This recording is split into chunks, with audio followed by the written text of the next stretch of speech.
I'm ready to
Hello. How are you guys? Could be better. I feel like you say that a lot. What's going on today? I gotta go. My mom has to go get my medicine from the doctor. I'm scared because it's medicine I've never tried before. Oh, and it might give you some crazy side effects or not work. Yeah, because like I have to take iron tablets now, and I don't know how to feel. Okay. Is it supposed to give you any kind of weird like side effects or anything? And so it'll just make me drowsy. Hmm. Well, hopefully not. Hopefully it'll be just what you need. Okay, so next week is a 4-day week for you guys. Y'all don't have school on Friday. I have school on Friday, but y'all don't. Um, so we're gonna kind of touch base on some stuff as far as grades go next week because Thursday is the end of the quarter and the day we have to have grades in so soon. Sucks. But Wednesday we will have our in cold blood test, and Tuesday we'll do some review for that. Monday and or Tuesday. I'm not quite sure. Maybe both. Um, but to that end, I told you guys we were going to just do some oral discussion today about the book now that we have finished it and seen how everything kind of plays out and how crazy it is. And excuse me, the last quarter of the book, part 4, is, I was gonna say the most interesting. I don't know if it's the most interesting because in part 3 they like actually go through the whole murder, but I love trial stuff. Like I love courtroom proceedings and like anything that shows me that I really enjoy. So I like part 4. You just learn a lot about what's happened, and I feel like you're still getting to know Dick and Perry, more Perry than Dick, but both of them to a certain extent, and figuring out like who to believe about everything. And of course, we come to realize that it is Perry who committed all the murders. And maybe we've, y'all could feel any kind of way about that. I don't know about how like Dick certainly thinks that it's not fair that he should have to be hanged too because he didn't actually kill anybody. But he planned the whole thing, and he did say that like they weren't going to leave any witnesses and everything. So even if he didn't kill anybody, I think he was totally ready to. And he was also ready to rape Nancy Clutter, um, which he admits and like talks about how he has a penchant for young girls. So that's really messed up too. And it walks us through. It's super creepy, and it's also so strange thinking about like just people's different moral compasses because Perry is the one who killed everybody. Um, but in a lot of ways, he's more like humanized than Dick. And he, even though he killed everybody, he thought it was like not okay for Dick to try to rape Nancy, which like it's not. But where is your moral compass, sir? It's just it's so weird to see how people just it's like people's senses of right and wrong do not always line up. Um, it's just strange to me that like that's the thing he's gonna take issue with when you literally killed 4 people. Okay. Um, and when they're in prison, you kind of get to learn a lot about them and a lot about another not serial killer, but another like big time murderer. The kid, he wasn't a kid. I don't remember how old he was, but the guy who like gunned down his family, which I've seen stuff about him on like murder documentaries and stuff. So that's kind of, I don't want to say neat, but it's interesting. They really don't have their heads on straight, and they kind of talk about that over the course of the trial because they're kind of thinking about possibly using an insanity plea, but all of the experts are like, nope, that doesn't work because they're not insane. Later on, one of the doctors They thinks planned it. They maybe, planned it. They planned the murder, so you can't say insanity. Yeah, they knew what plain lasagna noodles. That's dedication. Made me lose my train of thought. I don't remember. What was the thing that you just said, Aria? They knew they planned the murder, so they can't plead insanity. Yes, that's it. They basically based the whole insanity thing on whether they had knowledge that what they were doing was wrong, and they both did. So they were like, "Well, can't use that." Later on, they say they like have a doctor that says he thinks Perry might have some sort of mental illness like schizophrenia or something like that, which I could kind of see. Like, I'm definitely not, I'm not a doctor, I'm not a psychologist, anything like that, but with the way Perry goes back and forth between being so like almost childlike in some ways, and like really wanting everybody to feel sorry for him and everything, and then he's the one that's a cold-blooded murderer. I could see there being some kind of insanity there, not insanity, but some sort of mental illness. So I have a few questions for you guys that I just want to talk about. First of all, you know what, I'm actually going to skip this first one because I feel like we've written about it and we've talked about it, about how like the town of Holcomb was sort of the embodiment of traditional American ideas, and how he conveyed that. And I think particularly in the first part, there's a lot of that stuff.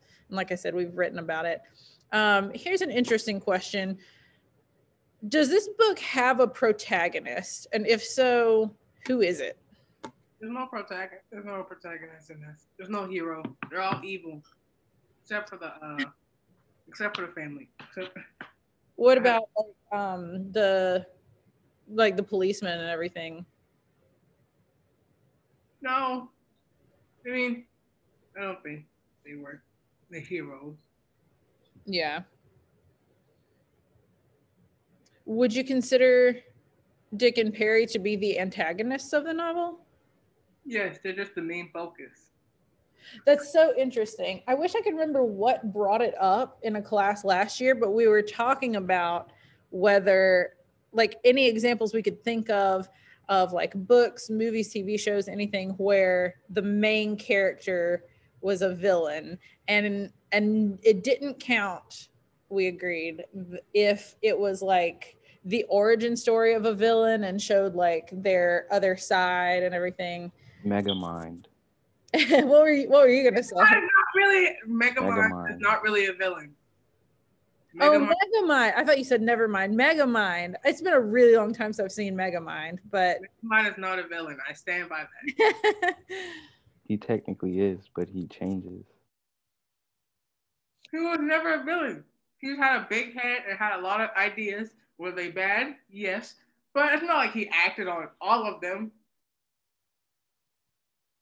Okay. I remember someone bringing up Maleficent, but I've never seen Maleficent. I was like, don't they like humanize her and talk about like how she came to be this evil fairy or whatever she is? And I feel like that doesn't really count.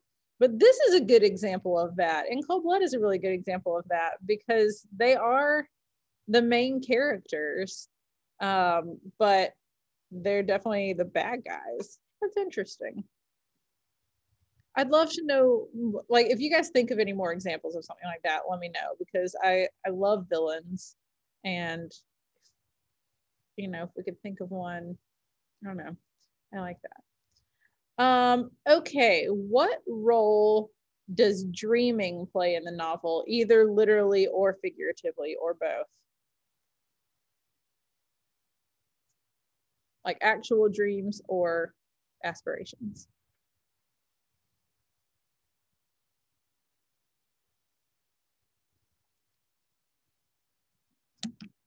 No idea. I just remembered another book that has like the villain protagonist. Okay. You. Oh yeah. the Netflix show is based off of. Yeah, Stephen King. Carol can't. What is her name is? Yeah, that's a good example. Whew, I can't wait for season 3 of that show. It's so crazy. And like there are those moments with him, with Joe, who like you're like, oh, he's not 100% horrible because he like helps out that little kid and stuff.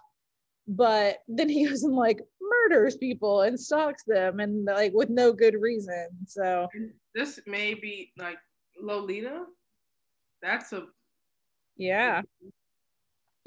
I think even though he's like kind of an unreliable narrator. I mean, that doesn't matter, but he's a pedophile. He's gross. Like I hate to say he's a villain, but if I guess if they wrote it from Lolita's perspective, he probably would be. Okay. So back to dreaming. If you think about like Perry keeps having this dream about the yellow bird, and then like while he's in prison, he thinks about killing himself, and he thinks that like if he killed himself, he would be able to see the yellow bird. So what kind of symbolism can we get out of that?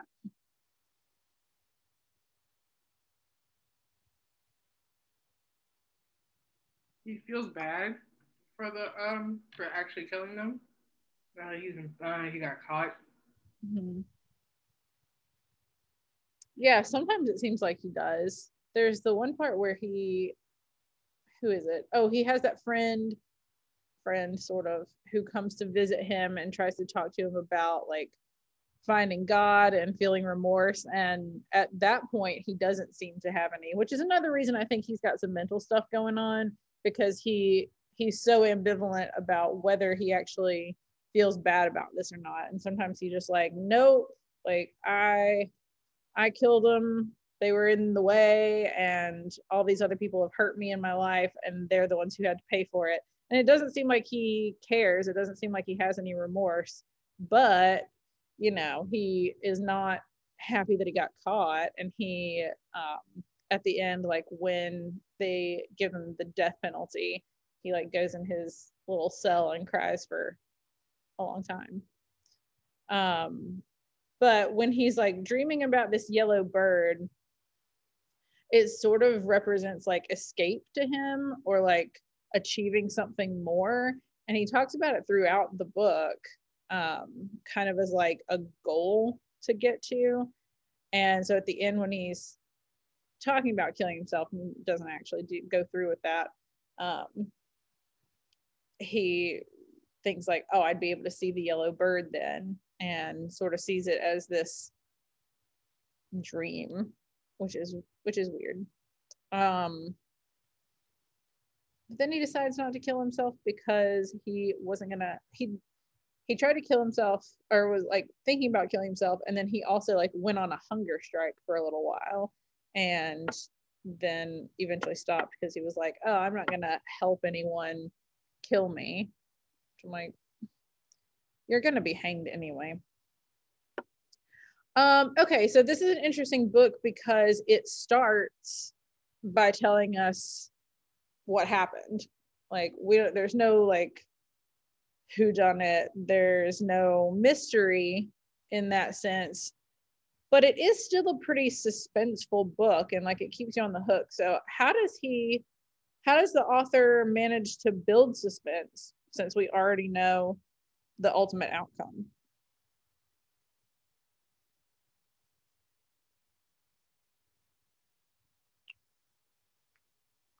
What does he do to make this book more suspenseful and keep it engaging, even though we already know what happens in the end? He tries to show the murderers like how they planned it out. Yeah, for sure. It's really, I think it's cool how like he tells us at the very beginning what's going to happen and who did it, but the whole time we're wondering like why this happened, why they like, did they know the Clutters? What was the purpose of them even going to their house? Did they kill them intentionally? and like it builds all these questions, and that's kind of what keeps us guessing, which is cool because like the main question's answered, but there's just all these loose threads that we have to figure out how they go together. We have to really connect the dots along the way, and they're not all connected until the very end. So he to write this story, he went and lived in Holcomb for like a few years. I think it was like 2 years.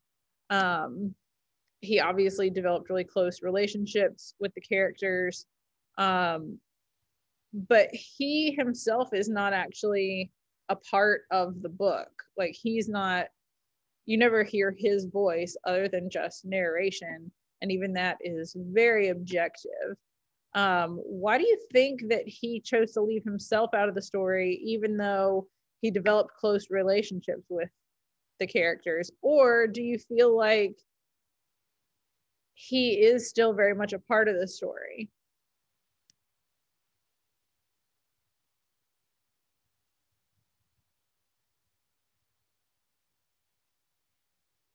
That's just kind of an opinion one. Do you feel like he is still a part of the story, or No, I mean, like you don't get like other than like narration, you don't get like how his points of view and how he thinks about and what he thinks about. You don't get his input. yeah? For the most part, I feel like you're right. Are there any instances where you feel like you do see his opinion in some way? How he portrays Perry, that's kind of his opinion because he portrays Perry as this, oh, he didn't know what he was doing. It was just because like he was pressured to do it, that kind of thing. One, Yeah, Perry knew. And that's what I don't really like. That's like the one thing I didn't like about the book when I first read it was like you're glorifying Perry and he's the one who did all the murdering. Like yeah, like really makes you feel a lot worse for him than for Dick, which like we don't learn until the end really, but that should, if anything, be flipped. Like he's the one who actually did all the murders, and yet he's the one that we have learned to sort of feel for through Capote's narration. And I think I mentioned this like when we first started reading the book, that Truman Capote was gay, and there were all these rumors that he had feelings for Perry. I don't think there's anything to like substantiate that, but a lot of people were like, oh, because he's so much more focused on Perry's point of view in the book, that's indicative that he had some feelings for him. That's just speculation. There's no way to prove that. They're both dead. We can't ask them. So in the chat, we've got from time to time, he shows his input, and that we wish we had his input. I do think it would be interesting. Particularly, I wonder personally if he had suspicions about like whether Perry killed them all, whether he killed the men and Dick killed the women, or whatever it was he said in the first place. And, how shocked he might have been when he found out the truth. Because it does seem the whole time that he has paid more attention to Perry and has been more sympathetic towards Perry. And then in the end, we find out that he's really, if anything, the worst of the two. And I hate to say the worst of the two because it was Dick's plan. He probably would have killed them. He definitely would have raped a 15-year-old girl. So like, I'm not easing up on him in any kind of way, but the fact is he didn't commit the murders. Let me look here.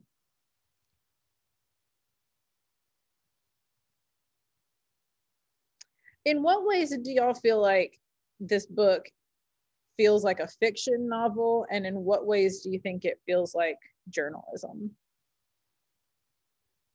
it feels like a fiction novel because it doesn't have like it doesn't have the author's input. Mm-hmm. It doesn't have his opinion on the situation, but it gives a realistic turn. It makes it realistic because you get to talk to you get other people's opinions that aren't just the two main focus, and it's not based off, and it's not these bunch of lies mainly. Yeah. So like the fact that his opinion isn't in it really kind of helps that objective thing that we see in novels a lot. I mean, we see that in journalism too, particularly like in newspaper writing and stuff. People try to be objective. Does that always work? No. I mean, it's widely known that a lot of news sources are very biased, but it reads really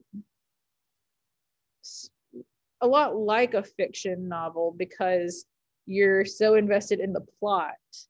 And news stories, you know, they tell a story, but I wouldn't say they have plot exactly. Like it's not like this happened and this happened and this happened.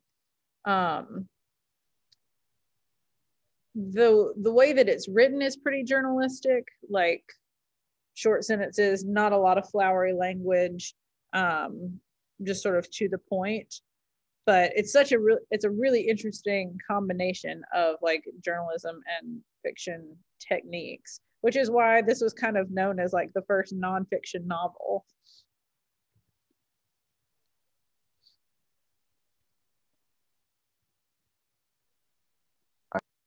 Oh shoot. I think like with journalism, there's not as much like details, like exact details. Yeah, like And I think in formal journalism, there's not a lot of like not a lot of vivid descriptions. They just kind of like say what it is. Yeah, I agree with that, and that this is a pretty good example of that, or at least sometimes it is. He's pretty to the point with a lot of his writing. Okay, so there's 2 points of view here. I'm just going to read this whole little thing. Perry Smith eventually admitted that it was he alone who actually committed each of the 4 Clutter murders. At the trial, the prosecuting attorney told the jurors that regardless of who pulled the trigger on Dick's shotgun, both men are equally guilty. Dick steadfastly maintained that he was less guilty and did not deserve the death penalty because he never touched a hair on a human head. Which of those 2 points of view is more valid, in your opinion?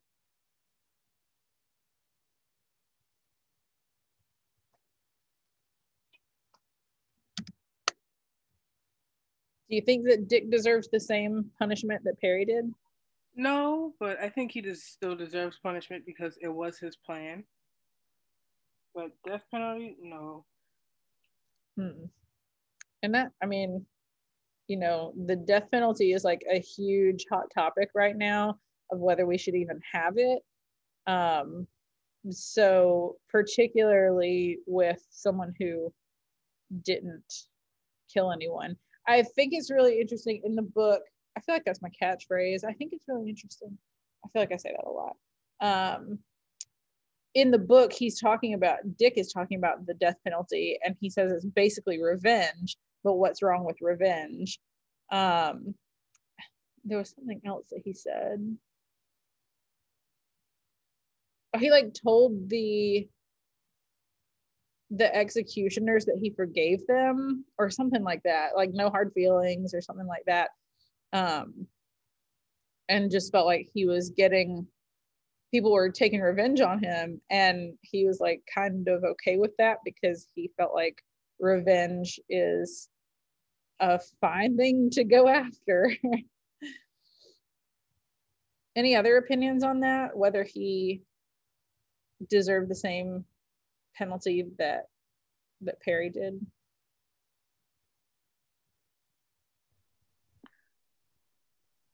I don't think that like I don't I don't think that Dick really. I don't think he deserved the death penalty. But then again, when I first read the book, I thought, oh, they're both guilty. They both deserve the death penalty. But now that I'm older and now that I think about it, they really don't. Dick really doesn't deserve it because he didn't pull the trigger. All he really did was plan and break into the house. Yeah. That's true. Although the prosecuting attorney says that they're equally guilty no matter who pulled the trigger. But I feel like unless you were there, it's hard to know what each of their motivations was. You don't know if Dick was actually like, no, Perry, no, probably not. But you don't know if he was encouraging it. You don't like. It's just we don't have all the information because we weren't there. It's so hard to put yourself in that position. Okay, so we have talked about how like Capote manages to create more sympathy for Perry than Dick, although he does create sympathy for both of them, as well as sympathy for the law enforcement officials, the townspeople, the Clutters themselves. How does he help create sympathy for all these characters? What does he do to achieve that?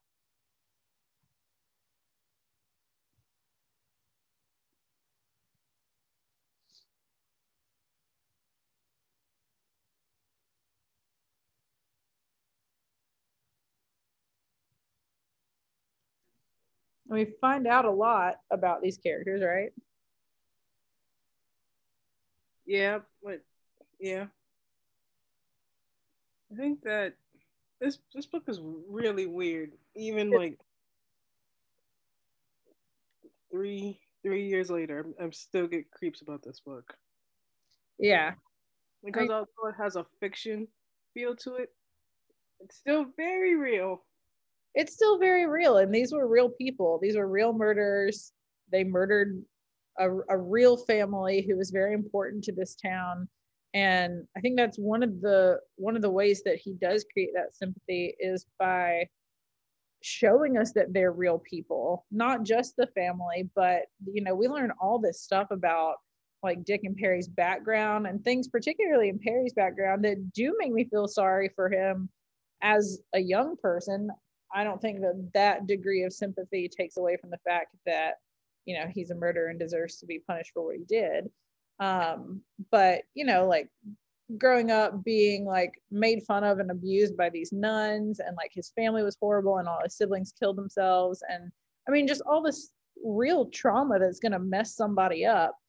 And I mean you can survive that kind of thing and not become a murderer, but certainly I don't think that somebody who went through all the things that he did, I don't expect his moral compass to be the same as mine. And I feel like that's where you get into kind of dangerous territory, because it's like, how much do we allow ourselves to sympathize with someone? And I mean, I think it's really fascinating. I'm a huge true crime person. I love documentaries about serial killers. I love all that kind of stuff. And I love learning more about their lives and like what brought them to that point.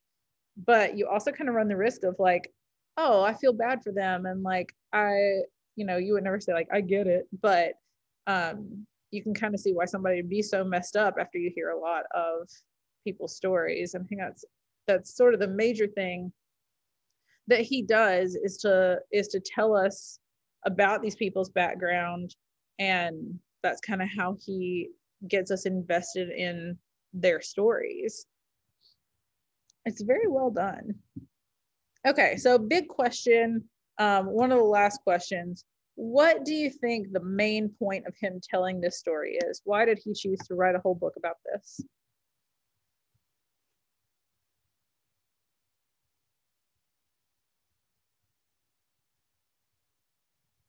It's just opinion. You can't be wrong.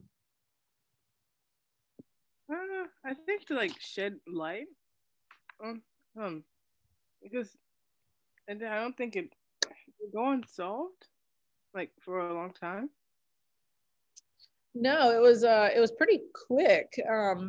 Like it's pretty quick that they caught them. They were on death row for like 6 years or something, doing all these appeals and everything, but they got caught pretty quickly. Oh yeah, because of the license plate. Yes.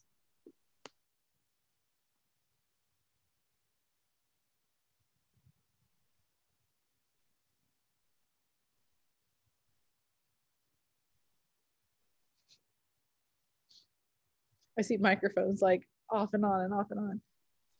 I think that this was a good book, honestly. Mhm. It creeped me out, and I probably may never look at Kansas the same way. But I did enjoy it. I didn't like it the first time I read it. Yeah. While I'm older, I like it now. I have a friend who lives in Olathe, which is like right next to Holcomb, it's like the county seat or whatever.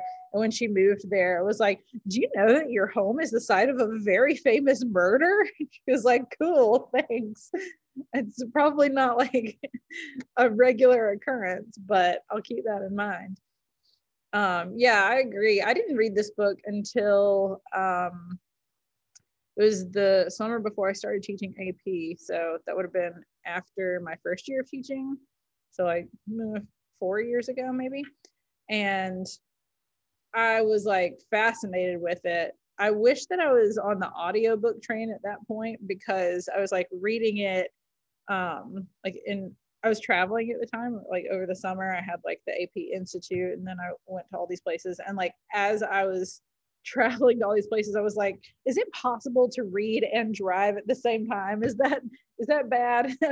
I never tried it, but I just didn't want to put the book down. I just thought it was really fascinating. Okay, so this is the last question I'm going to give you guys, or at least like a series of questions. The first question is, do you guys know the difference between nature and nurture?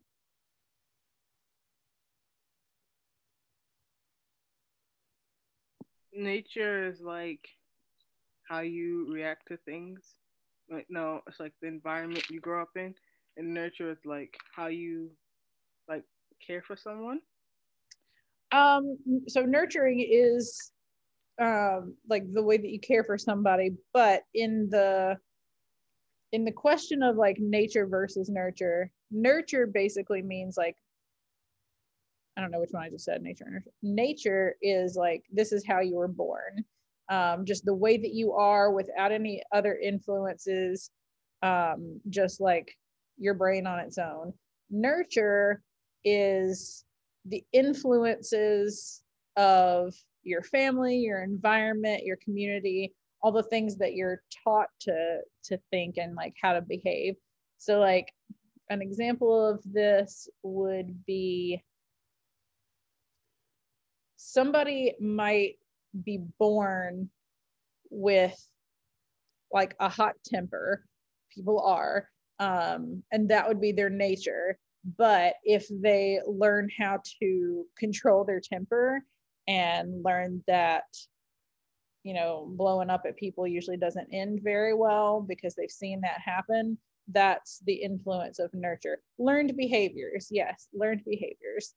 um, so when we talk about criminals, particularly killers, that's a huge question that gets asked a lot. Is this person like, are they a killer by nature, or was it something in their environment that created this, like desire to hurt other people? So for Dick and Perry, and you can answer differently for either of them, but do you think that their criminal behaviors were more due to something in their nature, or learned behaviors, or like the influences of their environment? Nurture. You think Nurture. nurture? Yeah, because no one is raised like no one is taught how to kill, or no one is born to be a killer.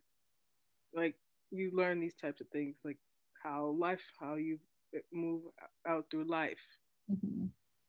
You're not taught how like you're not born with that type of evilness.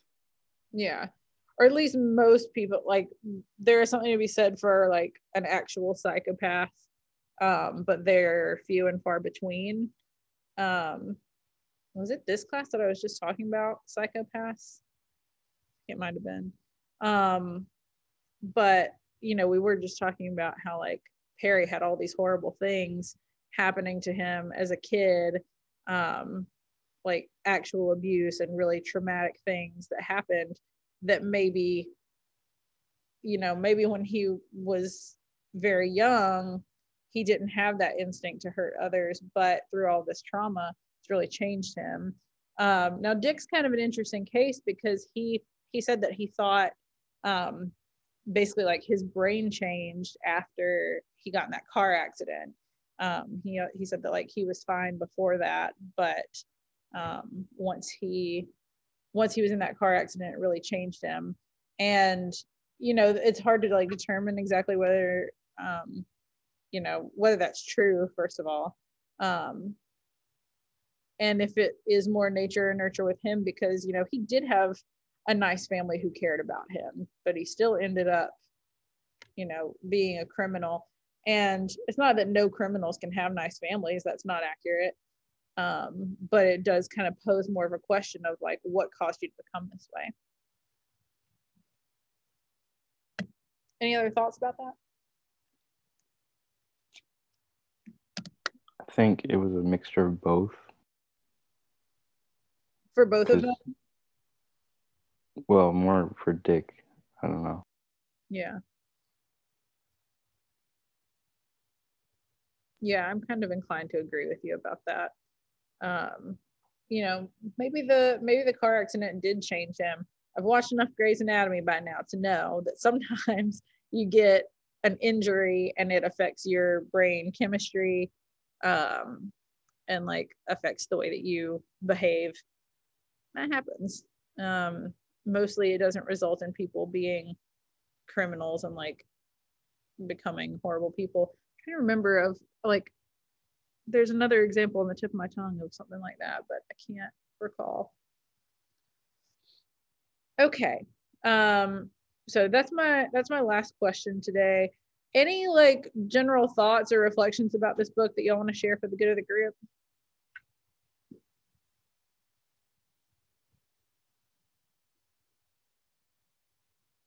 Nope.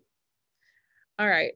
So next week we will have a test on it. I'll talk to you more about that on Monday, as well as some stuff about grades. And then we will do test review on Tuesday and the test on Wednesday. And if that's all, then I hope everybody has a nice weekend. And I will see y'all on Monday.